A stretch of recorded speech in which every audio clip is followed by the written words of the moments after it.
उजाला बनाया जा सकता है, धूप नहीं। अरस्तू डे।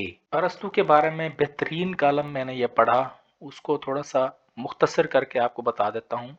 असद मुफ्ती ने ये लिखा है कालम, लिखते हैं कि अरस्तू की हिकमत और दानिश इस बात की मुतकाजी है कि उसकी फ़िलासफ़ी, तालीम व हिकमत और दानिश को उसके जन्मदिन पर दोहराया जाए।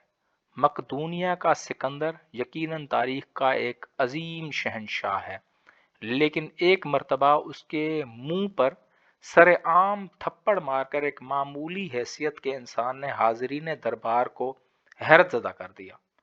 थप्पड़ खाकर सिकंदर आजम की तलवार नियाम से बाहर ना आई और वो सिर्फ मुस्कुरा दिया।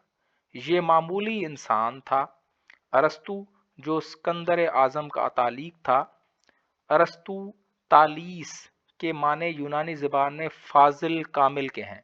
शायद इन्हीं माने के एतबार से उसका नाम पड़ा, जो उर्दू के कालिब में ढलकर अरस्तू बन गया। अरस्तू के माँ बाप उसके बचपन में ही इंतकाल कर गए थे। चुनाचे जब ये बड़ा हुआ तो उसके बाप के छोड़े तिरके को अय्याशी और शराब की नज़र कर दिया और मुफलिस और कलाश होकर दर बदर की ठोकरें खाने लगा। ऐसे में अरस्तू के बाप के दोस्त ने उसको हकीम अफलातून के सुपुर्द कर दिया। चुनाचे अफलातून ने अरस्तू को अपने इल्म की दौलत से सरफराज किया।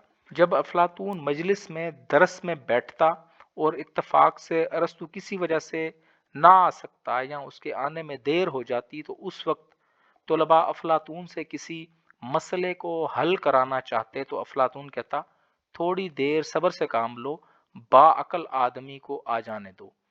20 बरस तक अरस्तू अफलातून से दरस हासिल करता रहा।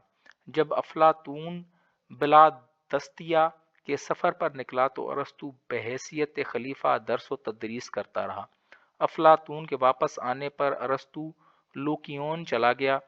वहाँ उसने एक मदरसे की बुनियाद डाली, जो कि शीन के बाग में वाक़ था। अब अरस्तू की शोहरत दूर दूर तक फैल चुकी थी। यूनान के बादशाह फिलकूस ने उसको इंतहाई इज्जत व एहतराम से बुलाया और सिकंदर की तालीम पर मामूर किया। जब सिकंदर मुल्कगिरी के ख्याल से होश से बलादस्तिया से आगे बढ़ा तो अरस्तू मुतमईन होकर लुकियोन चला गया। अरस्तू ने इल्म मंतक के अज्जा को एक ख़ास तरीका और सलीका से मुरतब किया, जिसके बाद अरस्तू मुअल्लिम अव्वल और ख़ातिमुल हिकमा के नाम से याद किया जाने लगा। उसकी पैदाइश की तरह उसकी मौत के बारे में भी मुख्तलिफ रवायात हैं। अक्सर किताबों में उसकी उम्र 62 साल लिखी है, लेकिन अल-फ़हरिस्त में 67 साल 67 साल उसकी उम्र लिखी है। मज़हब के बारे में मुअर्रिखीन की राय मुख्तलिफ है, लेकिन वो ये कहते थे कि ये बुत परस्त नहीं था, या खुदा को मानता था, या बुत परस्ती बहरहाल नहीं करता था।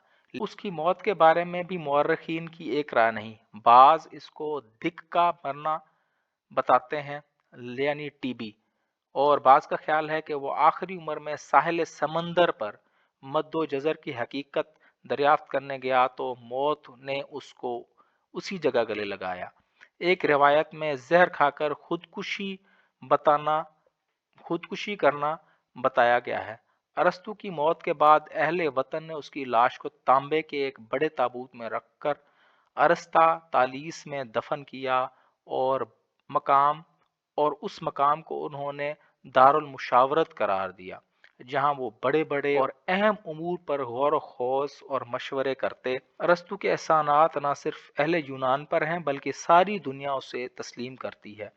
उसके काबिल कदर कोशिशों से अहले यूनान के आदात और अखलाक बुलंद हुए, जिससे बाकी दुनिया पर भी असर पड़ा, और इस तरह आज जबकि आमिरों, डिक्टेटरों और शाहों की शहनशाही का चराग गुल हो चुका, दारा और सिकंदर तारीख के औराक में गुम हो चुके हैं, अरस्तू जिंदा है।